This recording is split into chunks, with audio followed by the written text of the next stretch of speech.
하나님 말씀은 에베소서 6장 1절부터 4절까지입니다.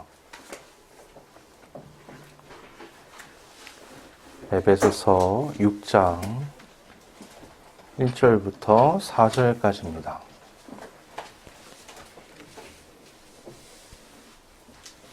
봉독하겠습니다.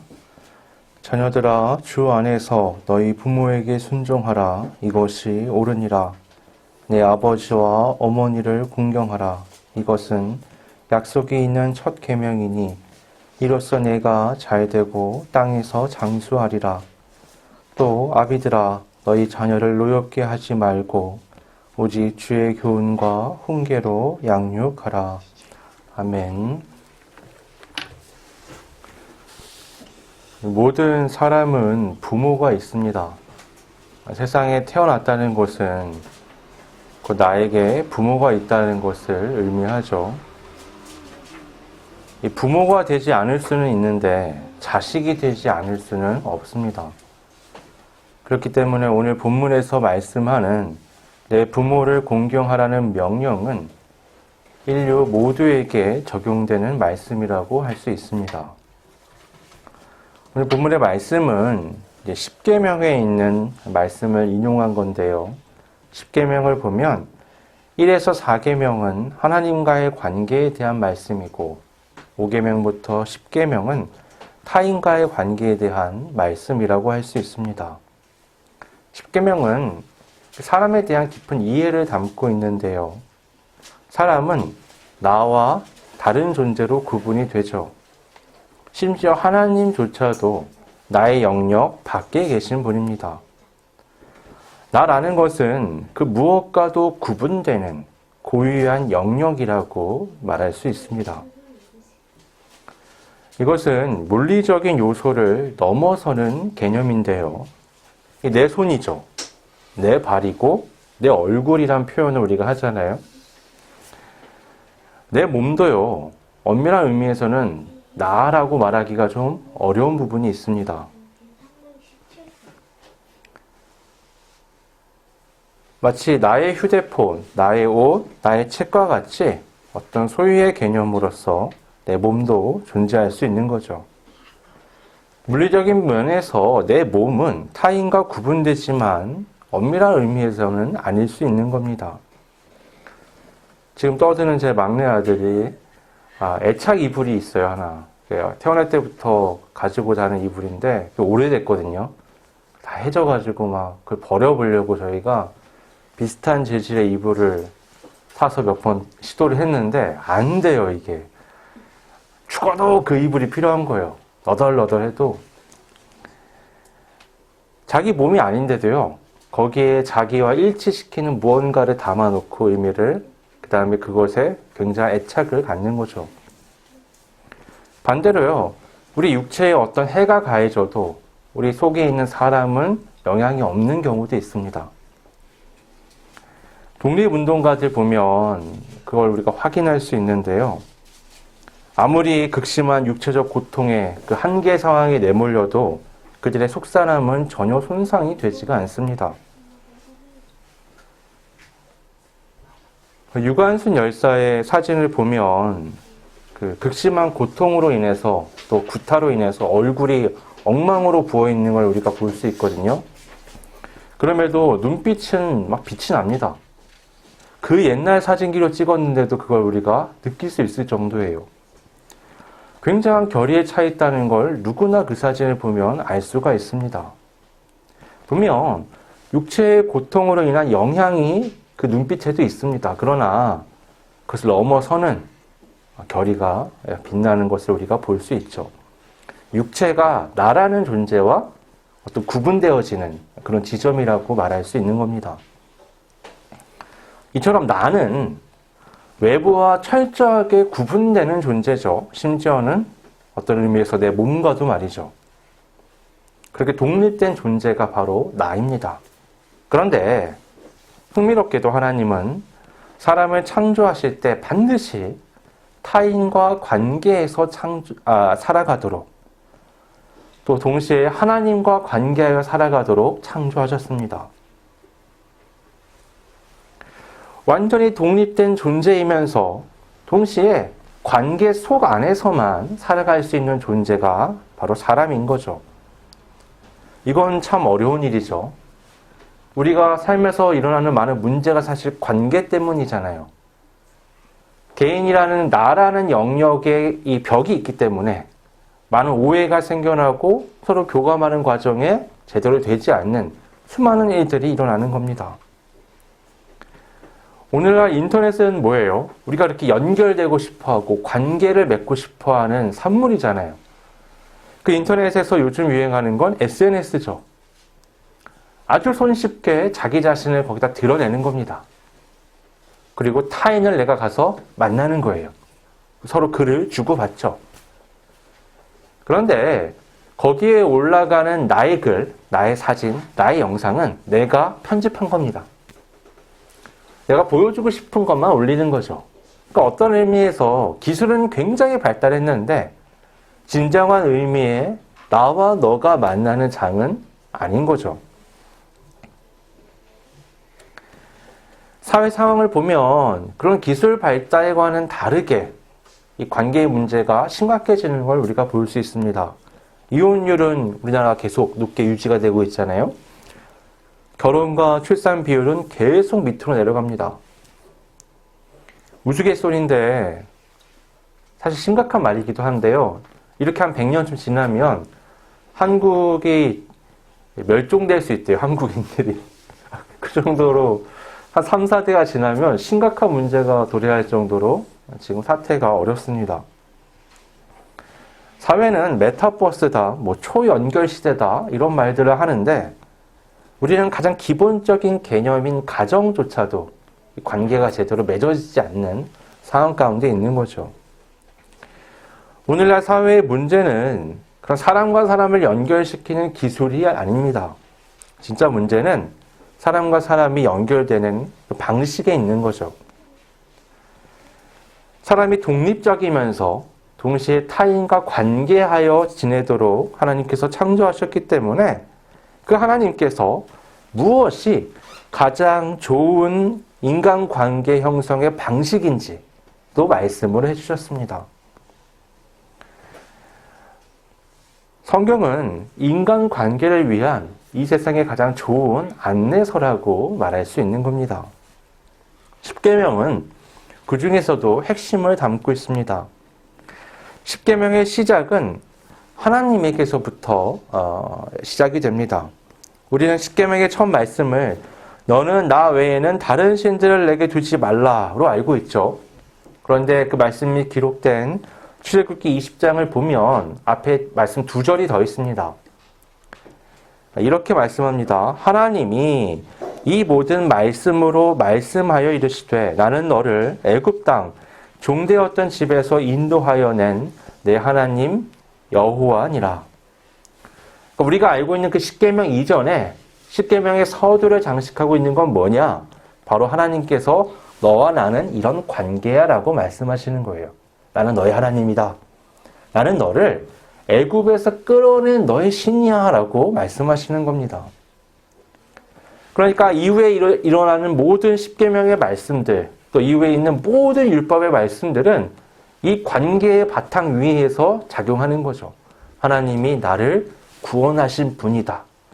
나는 하나님의 백성이다라는 전제 위에서 이 말씀들이 나에게 의미를 갖는 겁니다.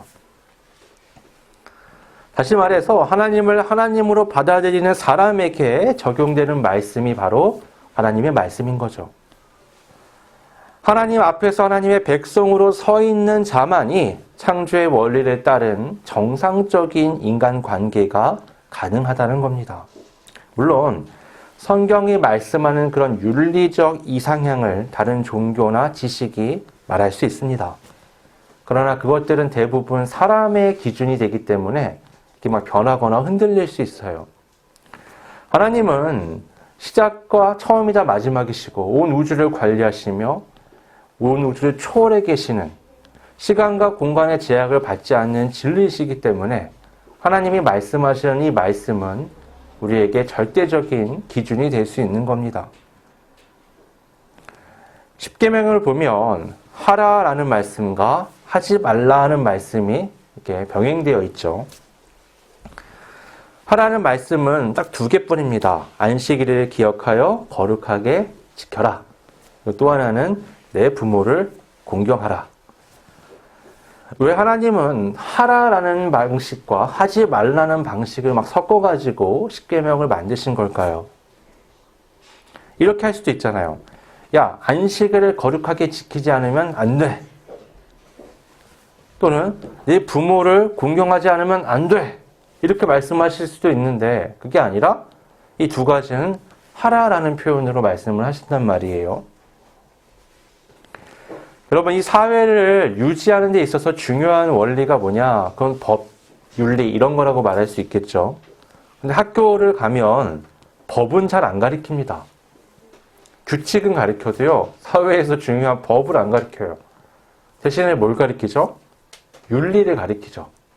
도덕이라고 하기도 하는데, 이게 초등학교 저학년 때부터 이걸 가르칩니다.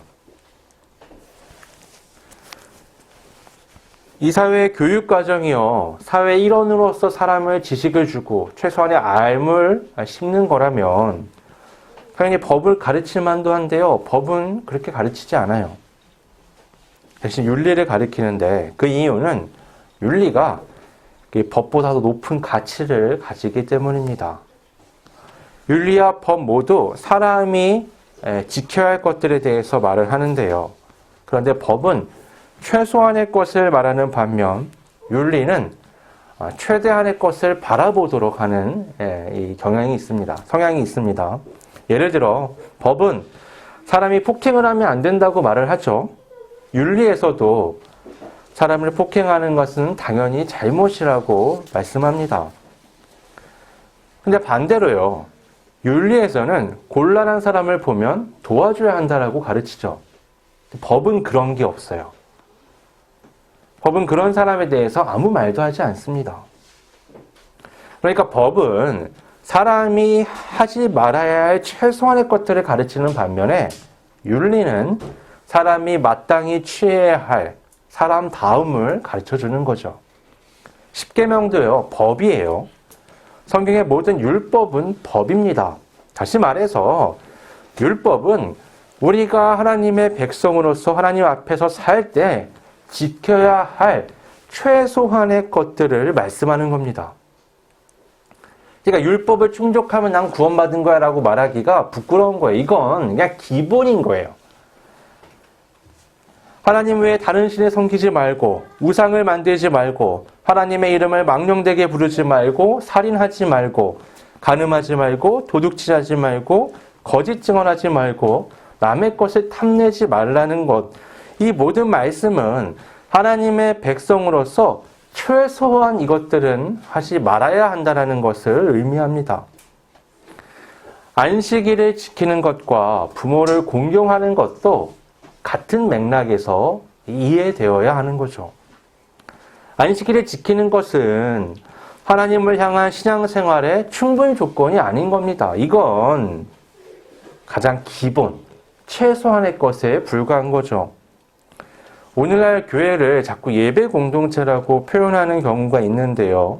물론 예배는 중요하죠. 예배가 중요한데 교회가 그러면 예배를 위한 공동체냐? 아니요, 교회는 신앙 공동체죠. 교회라는 말이 그렇잖아요. 한 교리를 가지고 그 교리를 따르는 사람들이 모여있는 곳이 교회잖아요. 예수님은요, 복음을 전하고 지키게 하라고 말씀하셨지 모여서 예배드리라고 말씀하시지 않았습니다. 교회의 핵심은요, 예배가 아니라 복음이에요. 하나님의 말씀이 핵심인 겁니다. 그럼 예배가 중요하지 않느냐? 그런 얘기가 아니죠. 예배는 너무나 중요한데 그건 교회가 행해야 할 아주 당연한, 아주 기초 중의 기초라고 말할 수 있는 겁니다.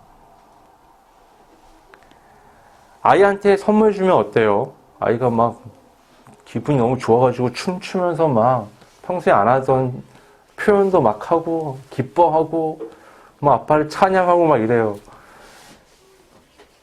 마찬가지로 구원이란 큰 선물을 받은 우리가 하나님을 찬양하고 높이고 기뻐해야죠. 그게 예배입니다. 그 예배는 한 날에 국한된 게 아닙니다. 이건 무슨 의식 같은 게 아니에요. 우리에게 이상적인 예배란 삶 전체가 하나님을 향한 예배가 되는 거죠. 항상 기뻐하라, 쉬지 말고 기도하라, 범사에 감사하라. 이는 그리스도 예수 안에서 너희를 향하신 하나님의 뜻이니라. 이것이 예배의 이상향입니다. 항상 기뻐하고 쉬지 않고 기도하고 범사에 감사하는 것. 그런 이상향을 그리면서 삶을 나아가는 거죠. 주일 1시간에 모여서 예배하는 것이 전부다. 아니, 이거 너무 중요한데 이건 기초예요. 이건 기본이죠. 이 바탕 위에 더 큰 예배자로서 하나님 앞에 서야 되는 겁니다. 이거 가지고 잘하냐 잘못하냐 이게 전부냐 이렇게 말하면 상당히 우스워지는 거죠. 부모를 공경하라는 말씀도 같은 이치입니다. 하나님은 부모를 공경하는 것이 기본 중에 기본이라고 말씀합니다. 오늘 본문 2절에 보면 이것이 첫 계명이라고 말씀하잖아요. 그러니까 타인과의 관계에서의 계명인 5계명에 이 부모를 공경하라는 말씀이 있습니다. 그만큼 사람이 사람답게 살아가는데 사람과의 관계에서 가장 기본으로 지켜야 하는 것이 부모를 공경하는 겁니다. 공경은 우리 어른에 대한 기본적인 자세죠. 처음 보는 어른을 사랑하거나 존경할 수는 없습니다. 모르는데 어떻게 해요? 그렇죠? 하지만 아무리 모르는 어른이어도 공경할 수는 있는 겁니다.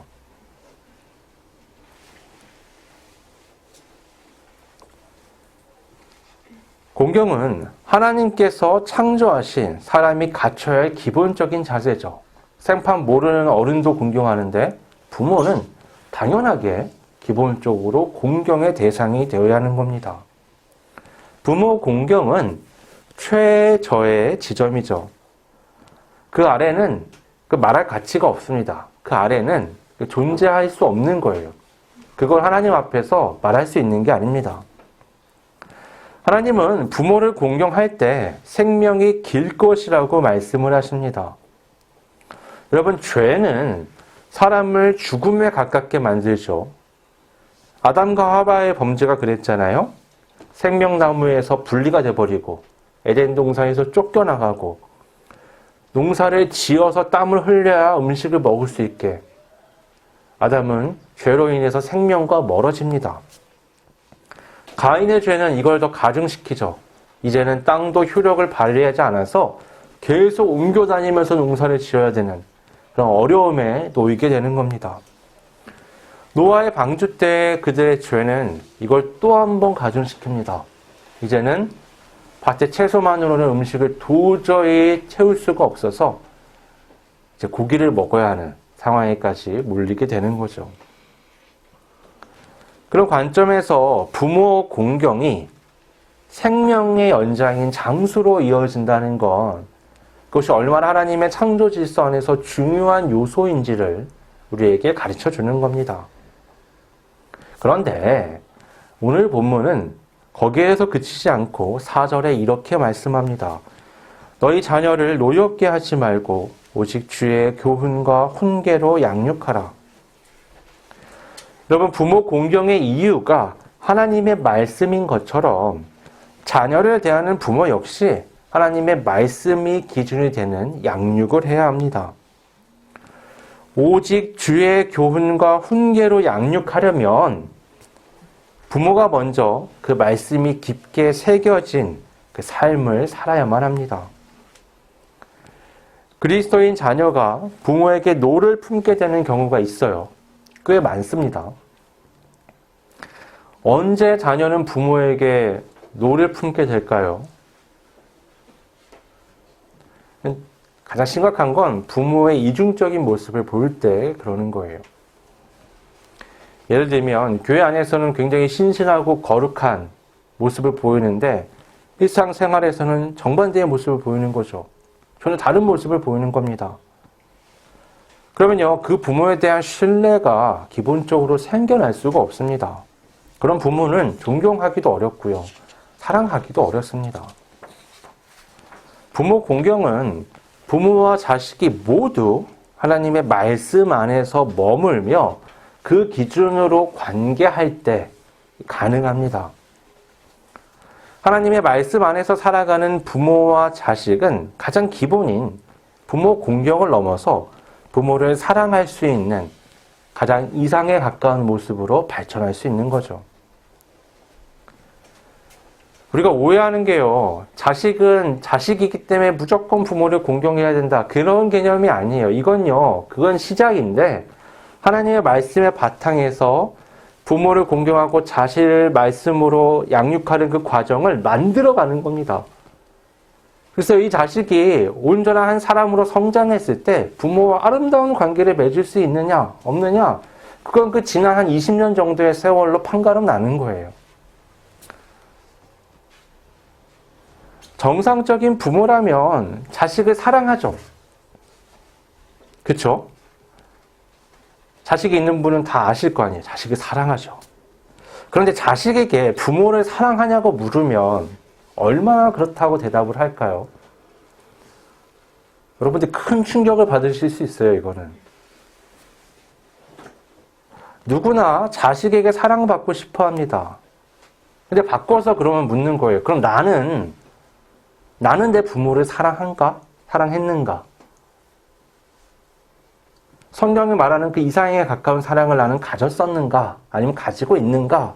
고민해 봐야 되는 거죠. 살아가기 힘든 이유가 분명히 있습니다. 어떤 사건 때문에, 어떤 계기로 인해서 부모를 사랑하기 어려운 상처들이 막 쌓여있는 경우가 있는 거예요. 그렇다면 마찬가지로 내 자식도 나로 인해서 그런 상처가 쌓여서 나를 사랑하기 굉장히 어려운 상태에 놓였을 수도 있는 겁니다. 여러분, 해결책은요, 항상 주님에게 있습니다. 여러분, 내 방식을 버려야 돼요. 내 상식, 내 고집, 내 취향, 내 기준, 이런 걸 버려야 합니다. 이걸 뭐 하나라도 안 버리잖아요? 그러면 그게 꺼리가 돼서 자식과의 관계에 문제가 됩니다.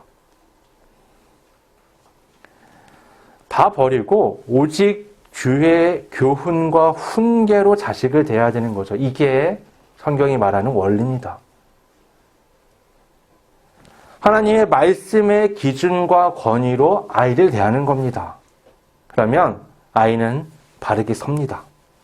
그리고 부모를 향해서 공경하기 시작하고 나아가서 사랑을 향하도록 그 말씀이 인도해 갑니다. 여러분, 이것은 너무나 당연한 과정입니다.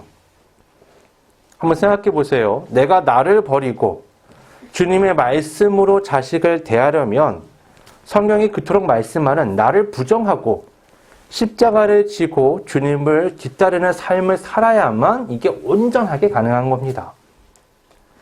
내가 그리스도인으로서 온전한 삶을 살 수 있다면 그는 자식도 온전하게 기를 수 있는 거죠. 그렇게 자라나는 온전한 자식이 아름다운 마음으로 나를 대한다는 건 너무나 당연한 결과죠. 그럼 거꾸로 뒤집어서 자식과 내가 계속 불편한 관계에 어떤 문제가 있다. 그건 그 자식의 문제가 아니라 그 자식을 대했던 나의 어떠한 것이 쌓여서 이런 결과로 이어지는 겁니다. 여러분, 포커스를 바꿔야 돼요. 성경은 남에게서 탓을 찾지 않고요, 나에게서 원인을 찾습니다. 여러분, 자식에게 공경을 강요할 수 있어요? 야, 너 나 공경해! 이러면 애가 공경하나요? 야, 너 아빠 사랑해! 그럼 아빠 사랑하나요? 안 그래요. 하지만 반대로 내가 자식을 너무 화나지 않게 할 수는 있죠. 잘 살펴보면서 애가 언제 나한테 화를 내나, 어떤 분노를 품고 있나, 내가 살펴서 그거는 조절할 수 있는 겁니다. 자녀도 마찬가지예요. 부모가 하나님의 말씀대로 온전히 살면서 날 대하게 내가 강제할 수는 없어요. 불가능한 겁니다. 하지만 내가 부모를 공경하고 사랑하려고 노력할 수는 있죠. 자꾸 상대가 어때야 된다라고 말하는 게 아니라 내가 그 말씀에 비춰서 어떻게 하고 있는가를 생각해 봐야 하는 겁니다. 우리는 완전하지 않죠. 그래서 하나님이 이 최소한의 룰을 정하신 거예요. 야, 이게 원리야.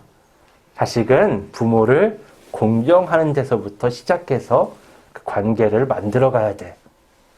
부모는 네 생각과 마음이 아니라 하나님의 교훈과 말씀으로 오직 그것으로 자식을 가르쳐야 돼. 훈계해야 되라고 말씀하는 거죠.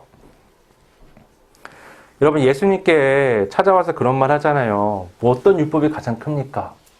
예수님 뭐라고 말씀하세요? 첫 번째는 하나님을 사랑하고, 두 번째는 네 이웃을 내 몸과 같이 사랑하는 것. 이것이 온 율법의 강령이다. 온 선지자의 강령이다. 이렇게 얘기를 하세요. 그러니까 예수님 말씀하신 건 어느 한 계명을 딱 정하신 것이 아니라 이 율법 전체를 꿰뚫는 것이 무엇인지에 대해서 말씀하신 거예요. 여러분, 율법은 가장 기본이라고 했잖아요. 자, 하나님이 이 가장 기본을 통해서 바라시는 게 뭐냐? 예수님이 말씀하시는 거예요. 그건 거기서 자라서 하나님을 사랑하고 이웃을 사랑하는 거야. 그게 율법을 주고 그 율법을 통해서 너에게 기대하시는 하나님의 마음이다라는 걸 말씀하는 거죠. 그렇기 때문에 부모 자식 간의 관계에서도요, 그 사랑을 목표로 해서 서로를 바라보고 만들어 나가야 되는 겁니다. 나는 오늘 부모를 어떤 마음으로 바라보고 있습니까? 우리는 최소한 공경에서 시작을 해야 합니다. 그 이하는 없어요. 오늘 나는 자녀를 어떻게 대하고 있습니까? 하나님의 말씀이 아닌 모든 것은 바람직하지가 않습니다. 내가 아무리 옳다고 여기는 것이어도 그건 나만의 착각일 수 있는 거예요. 하나님의 말씀이 항상 기준이 되어야 합니다. 하나님의 말씀이 우리 가정 안에 중심이 될 때 우리는 부모로서 또 자녀로서 건강한 관계를 만들어 나갈 수 있는 겁니다. 여러분, 관계가 심각하게 무너져가는 오늘날이잖아요.